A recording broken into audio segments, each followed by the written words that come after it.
Assalamualaikum warahmatullahi wabarakatuh. Perkenalkan, nama saya Maulida Nurhasana dengan NIM 22010 25060. Saya dari kelas 6H, mata kuliah bimbingan konseling di sekolah dasar. Jadi hari ini saya akan membuat video untuk memenuhi tugas UTS saya di mata kuliah bimbingan konseling sekolah dasar. Di sini saya akan menjawab 5 soal yang diberikan oleh dosen saya. Pertanyaan yang pertama, bagaimana urgensi bimbingan dan konseling di sekolah dasar sebagai pengetahuan dasar guru yang menuntut Anda untuk dapat mengembangkan karakter siswa serta dapat mengembangkan tujuan pendidikan nasional dan disertakan dengan contohnya. Nah, menurut saya, urgensi bimbingan konseling di sekolah dasar ini tentunya sangat penting ya, karena merupakan fondasi awal dalam pembentukan karakter peserta didik dan juga perkembangan dari peserta didik tersebut. Walaupun seperti yang kita tahu, kalau misalnya di sekolah dasar itu belum ada guru yang menangani bimbingan konseling secara utuh gitu. Jadi bimbingan konseling di sekolah dasar itu biasanya ditangani oleh wali kelas dari peserta didik tersebut. Jadi wali kelas itu tuh sudah menyangkut dengan pembelajaran seperti biasa dan juga masalah konseling lainnya. Nah, bimbingan konseling ini tentunya tidak hanya membantu siswa mengatasi masalah pribadi ataupun belajar siswa, tetapi di sini guru juga membantu peserta didik untuk membentuk kepribadian peserta didik menjadi lebih baik dan juga nilai sikap peserta didik yang positif. Tentunya pembentukan kepribadian dan juga sikap positif dari peserta didik yang positif ini sejalan dengan tujuan pendidikan Indonesia, yaitu untuk menciptakan manusia yang beriman, bertakwa, berakhlak mulia, cerdas, mandiri, dan juga bertanggung jawab.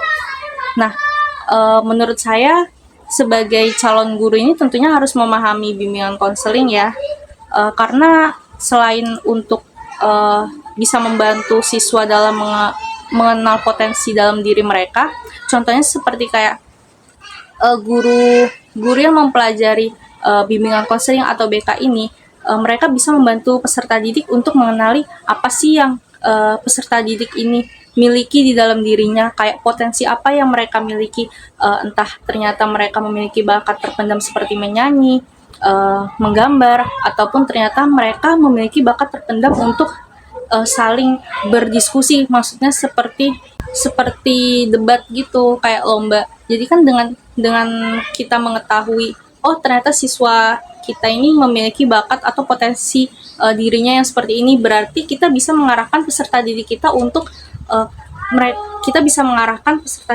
mengikuti lomba. Jadi potensi diri mereka itu berguna untuk diri mereka di kedepannya, kayak misalnya jadi mereka mengetahui, oh mereka ini ingin menjadi apa sih, cita-cita ingin menjadi apa sih, jadi lebih terarah seperti itu. Lalu yang kedua, itu bisa membangun empati, disiplin, dan juga tanggung jawab serta kepercayaan diri siswa. Jadi guru ini yang memahami BK bisa membimbing peserta didiknya untuk lebih berempati kepada teman-temannya atau kepada masyarakat di sekitar mereka, terus bisa membantu peserta didik untuk lebih disiplin dalam hal waktu, jadi nggak telat, mereka disiplin dalam hal mengerjakan tugas, lalu mereka bisa bertanggung jawab kepada apa yang mereka kerjakan. Terus guru ini bisa membimbing peserta didik untuk lebih percaya diri dengan berbicara di depan umum, di depan teman-temannya, presentasi, dan lain sebagainya. Lalu dengan guru memahami bimbingan konseling ini, mereka bisa menangani masalah-masalah sosial emosional dari peserta didiknya. Seperti kalau misalnya di sekolah dasar kan ada peserta didik yang mengalami konflik dengan temannya, itu sudah pasti sering banget, yaitu konflik dengan temannya hal-hal sepele seperti rebutan pensil atau rebutan penghapus dan lain sebagainya. Itu guru bisa menangani masalah kecil seperti itu.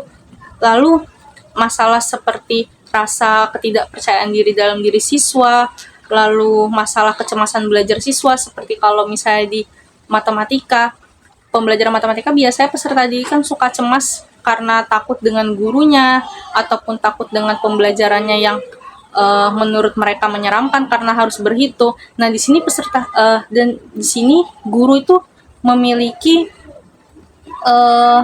peran, yaitu dengan menciptakan suasana pembelajaran yang lebih menyenangkan dengan menggunakan games atau dengan media interaktif lainnya, ya sehingga peserta didik itu tuh tidak mengalami masalah sosial ataupun emosional di dalam diri mereka. Seperti itu kalau menurut saya untuk pertanyaan nomor 1.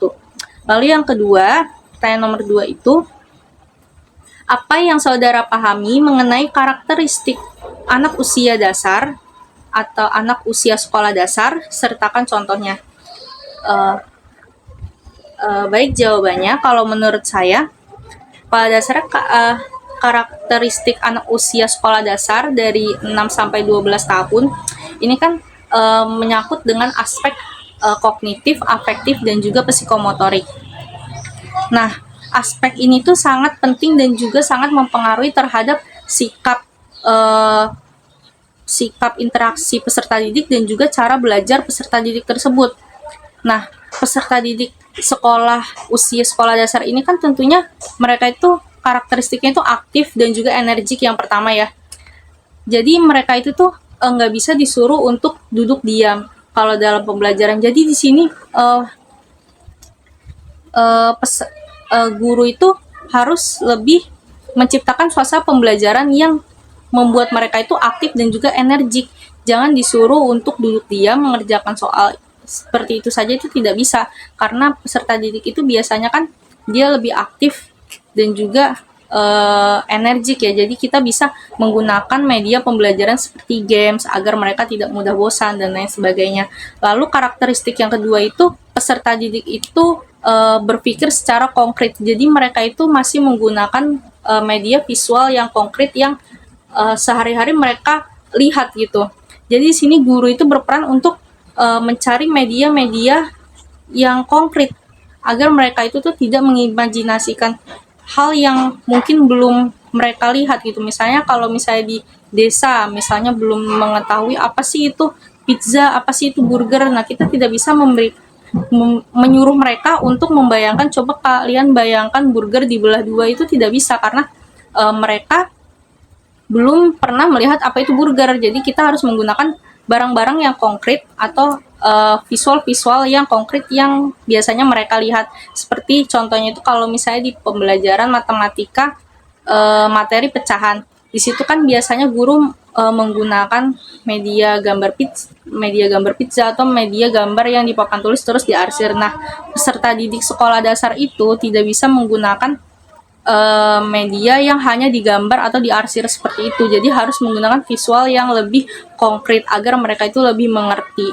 Lalu yang kedua, karakteristik peserta didik ini rasa ingin tahunya itu tinggi. Jadi mereka itu suka bertanya hal-hal yang sepele. Contohnya kalau misalnya di pembelajaran IPA, kalau misalnya gurunya menjelaskan mengenai struktur daun, biasanya peserta didik itu suka bertanya kayak, Bu, kenapa daun itu warnanya hijau? Kenapa daun itu warnanya kuning? Kenapa ada yang merah dan lain sebagainya? Kenapa nggak biru aja? Dan kan saya sukanya warna biru. Nah, contohnya seperti itu. Nah, guru itu harus bisa menjawab dengan alasan yang tepat, tetapi dengan bahasa yang mudah dimengerti oleh peserta didik gitu.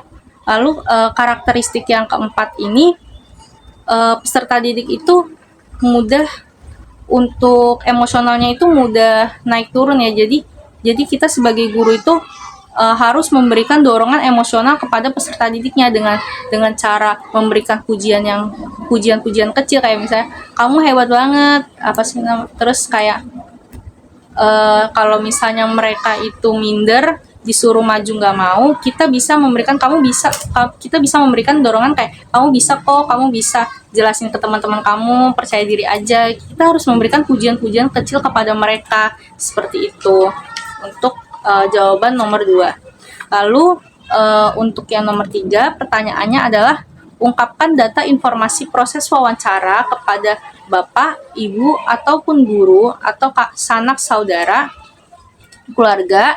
Pilih salah satu dengan topik problematika siswa usia sekolah dasar. Nah, di sini saya akan menyertakan video hasil wawancara saya kepada salah satu ibu dari teman saya. Di sini saya mewawancarai Ibu Dwi. Beliau adalah seorang ibu yang memiliki anak usia sekolah dasar. Anaknya itu kelas 3 SD. Jadi di sini saya mewawancarai beliau untuk menjawab soal dari nomor 3, yaitu topik problematika siswa usia sekolah dasar. Berikut adalah hasil video wawancara saya dengan Ibu Dwi. Pas mulai saja ya. Pertanyaan pertama, bagaimana kebiasaan anak ibu di rumah, terutama dalam hal belajar, bersosialisasi, dan juga berperilaku? Kebetulan anak saya kan masih kelas 3 SD ya. Untuk perilaku belajar di rumah masih dalam bimbingan orang tua tentunya, karena belum muncul kesadaran sendiri untuk belajar tentunya. Kecuali memang ada hal-hal yang menarik bagi anak tersebut untuk untuk motivasi dalam dirinya itu untuk belajar. Contohnya sesuatu yang menarik bagi dia dalam hal keterampilan biasanya ya, dalam hal keterampilan biasanya dia itu tanpa disuruh pun dia itu langsung mengerjakan sendiri gitu. Hal-hal tertentu saja sih, tidak semua misalnya pelajaran yang dia dia sukai gitu. Terus untuk perilaku sosial di lingkungan di rumah dia gampang bergaul, anaknya ya tidak ada masalah gitu. Kemudian satu lagi tadi apa? Tadi kan bersosialisasi. Oh ya, bersosialisasi. Ya, anaknya cenderung lebih mudah bergaul gitu. Anaknya tidak pendiam, anaknya sangat aktif ya. Lalu apakah anak ibu ini mudah bercerita tentang apa yang dialami di sekolah, termasuk saat menghadapi masalah? Iya, anaknya gampang sekali menceritakan sesuatu yang terjadi di sekolah. Kecuali kalau dia itu kadang ya bersikap tidak terbuka saat dia itu melakukan kesalahan gitu. Ya, biasanya dia agak tertutup. Tapi kalau misalnya ada hal-hal yang baru yang menarik, pasti dia akan cerita, terutama dalam hal pelajaran yang ada di sekolah. Terus kalau misalnya tadi kan ibu bilang dia cukup tertutup kalau misalnya ada masalah, terus itu sifat ibu bagaimana, Bu? Saya mencoba menggali kenapa ada hal-hal yang tersembunyi itu biasanya terlihat dari raut wajahnya gitu. Kalau dia itu punya kesalahan gitu, setiap misalnya dia berperilaku salah gitu, misalnya terhadap temannya atau kesalahan mungkin terhadap gurunya mungkin ya, yaitu terlihat kalau misalnya pas sedang dalam pembicaraan saya dengan anak saya itu menyinggung tentang masalah yang dia sembunyikan, itu kelihatan raut mukanya itu berubah gitu. Nah, itu nanti saya sedikit agak menggali apa sih penyebabnya. Apakah ibu pernah melihat tanda-tanda anak ibu ini merasa cemas atau tertekan atau tidak nyaman pada saat di sekolah? Iya, pernah anak saya itu merasa tertekan dengan perilaku gurunya gitu. Setelah saya tanyakan lagi, karena gurunya itu misalnya berbicara keras gitu, berbicara sangat keras, sedangkan di rumah itu dia itu terbiasa dengan lemah lembut gitu, jadi agak kadang kaget karena kan anak-anak usia itu kan masih masih sangat kalau anak kelas 3 itu masih, karena anak saya kan lingkungan di rumah kan nggak terlalu pergaulannya nggak terlalu luas keluar gitu ya, paling dengan tetangga sebelah gitu. Jadi biasa dengan kelemah lembutan, tiba-tiba misalnya menghadapi guru yang sangat keras, dia agak kaget, dan itu menimbulkan dia itu nggak mau sekolah gitu kan. Itu kan akibatnya seperti itu. Berarti pernah sampai nggak mau sekolah gitu? Iya, pernah. Itu pada saat kelas? Pada saat kelas 1. Awal masuk. Bagaimana cara anak ibu dalam menghadapi masalah, misalnya saat bertengkar dengan teman atau saat tidak paham dalam pembelajaran? Kalau tidak paham dalam pembelajaran ya, biasanya dia akan bertanya sama saya di rumah gitu. Misalnya ini sih bagaimana ya? Kok saya nggak bisa gitu. Memang, tapi tidak setiap, tapi pernah gitu ya. Pasti dia akan menanyakan hal-hal sulit yang dia tidak bisa. Tapi gurunya pernah ini nggak, kayak ngasih tahu anak ini kalau di kelas itu aktif bertanya atau gimana gitu? Pernah. Kalau anak saya itu cenderung dia itu aktif gitu loh, anaknya aktif, dan kepinginnya itu selalu diperhatikan sebenarnya gitu loh, bahwa dia itu memiliki suatu kemampuan gitu. Tapi dia itu tidak memunculkan keaktifannya itu dengan hal-hal yang tidak baik sih, tidak gitu. Dia selalu menunjukkan hal-hal yang positif, kata gurunya seperti itu. Berarti anak ibu ini termasuk anak yang aktif di kelas ya Bu ya, berarti nggak pasif ya. Iya, semuanya aktif. Apakah anak ibu ini termasuk anak yang terbuka atau cenderung menyimpan perasaannya sendiri? Anak saya termasuk anak yang terbuka. Anak yang terbuka. Berarti dia apa-apa cerita sama keluarga, Iya. kalau misalnya masalah juga masih cerita gitu ya. Iya, selalu bercerita. Jika anak ibu ini merasa sedih atau kecewa, bagaimana biasanya ia mengekspresikan perasaannya? Karena masih kecil pasti dia langsung kayak orang buang muka, kesel. Terus biasanya dia ekspresinya itu kelihatannya kalau berbicara itu sambil seperti anak menangis gitu. Oh iya, menangis dari raut Iya, wajahnya. jadi terlihatnya seperti itu. Bagaimana anak ibu bersikap terhadap anggota keluarga lain seperti terhadap ibu, ayah, atau kakaknya? Sikapnya sopan, anaknya ya sopan, baik gitu, masih bisa dalam pengawal dalam masih bisa diarahkan gitu anaknya. Kita tidak mengalami hambatan sih untuk mendidiknya. Berarti nggak ada maksudnya kayak nggak ada jarak antara anak ibu dengan keluarga itu nggak ada kan ya? Tidak ada, sangat amat dekat. Tapi Musa pernah terlibat masalah di sekolah sampai yang besar gitu pernah nggak Bu? Kalau di sekolah nggak pernah. Nggak pernah, berarti termasuk anaknya eh, baik-baik aja gitu ya Bu ya? Iya, kalau di sekolah karena waktu belajarnya kan masih singkat ya, jadi untuk masalah pergaulan dengan temannya atau pembelajaran di sekolah masih aman gitu. Justru masalahnya itu timbul ada di rumah karena kan waktu di rumah itu sangat panjang. Pernah berselisih juga dengan ya, tapi dia bisa menyelesaikan sendiri. Oh bisa? Iya, menyelesaikan sendiri dengan cara dia kan melakukan kesalahan dengan temannya, kemudian ada berselisih, justru orang tuanya itu ikut campur gitu. Dia sendiri yang menyelesaikan dengan cara dia meminta maaf atau dia bertanggung jawab atas kesalahan yang dia lakukan. Bahkan saya pun nggak tahu gitu kalau ada kejadian seperti itu, dan dengarnya dari orang lain kalau dia itu baru ada masalah. Tapi kalau misalnya di sekolah biasanya berselisih sama temannya itu masalah apa gitu kalau Kalau di sekolah paling kayak rebutan pensil gitu, kemudian ya paling masih hal-hal yang kecil gitu sih, nggak terlalu yang sampai berantem gitu, nggak. Tapi kalau soal akademik anak ibu sendiri di sekolah di kelas itu gimana? Termasuknya maksudnya dari kelas 1 peringkat 1. Iya, peringkat 1 di sekolah. Berarti termasuk anak yang pintar ya Bu ya? Iya, termasuk pintar. Terus juga nggak terlalu banyak bikin masalah, dan anaknya juga terbuka banget. Iya, benar itu. Mungkin segitu aja Bu pertanyaan untuk tugas saya. Iya. Sebelumnya terima kasih karena Ibu sudah bersedia untuk saya wawancara. Terima kasih banyak. Iya, sama-sama. Assalamualaikum warahmatullahi wabarakatuh. Waalaikumsalam. Nah, tadi sudah kita saksikan hasil video wawancara saya dengan Ibu Dwi. Di situ kesimpulannya, berdasarkan hasil wawancara tersebut, anaknya Ibu Dwi ini sebenarnya cukup aktif dan juga cukup terbuka terhadap keluarganya. Dia tidak menutupi masalah yang dia hadapi. Dia gampang untuk cerita kepada ibunya, kepada kakaknya, terus kepada ayahnya. Jadi dia itu nggak ada yang dia tutupi dari kegiatannya dia sehari-hari. Nah, kalau misalnya dia mendapati masalah dengan temannya, biasanya dia itu tuh terlihat dari raut wajahnya yang seperti ingin menangis gitu kalau dia melakukan kesalahan gitu. Dan berdasarkan hasil wawancara ini, anak tersebut bisa menangani masalahnya sendiri dengan cara minta maaf, berbaikan. Bahkan di sini ibunya bercerita kalau misalnya si anaknya itu pernah terlibat masalah dengan temannya, tetangganya di rumah, tetapi ibunya ini sama sekali tidak mengetahui, dan dia hanya mengetahui kalau misalnya si anak ini ternyata udah baikan. Ibunya ini tahu dari kakaknya yang cerita kalau misalnya adiknya ini ada masalah sama anak tetangganya. Jadi ibunya itu kaget karena ternyata anak ini tuh bisa menyelesaikan masalahnya sendiri. Nah, biasanya problematika anak usia sekolah dasar, usia 6-12 tahun itu seperti itu, yaitu biasanya konflik dengan temannya. Nah, kalau misalnya konflik di sekolah, setelah saya wawancara, biasanya itu dia konfliknya itu yang paling sering adalah rebutan pensil atau rebutan penghapus. Itu setelah saya wawancara lebih dalam dengan mamanya, itu ternyata faktornya itu kalau berantem biasanya seperti itu. Kalau sampai pukul-pukulan terus berantem lain sebagainya itu nggak pernah. Terus kalau misalnya dengan guru, dia pernah tidak ingin sekolah dikarenakan dia nggak suka dengan gurunya, karena pembelajarannya itu tuh gurunya di situ tuh biasanya menjelaskannya itu tuh dengan keras, dengan nada yang keras. Sedangkan anak dari Ibu Dwi ini biasanya di rumah itu kalau misalnya berbicara ataupun dinasihati oleh orang tuanya itu menggunakan bahasa yang lemah lembut. Jadi dia agak terkejut karena ternyata gurunya ini menjelaskan dengan nada yang tegas gitu. Jadi di sini pada saat kelas 1.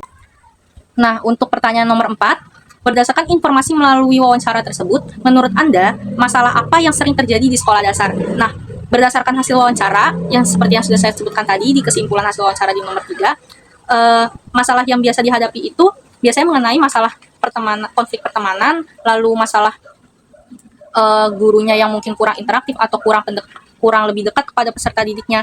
Lalu biasanya sih seperti itu.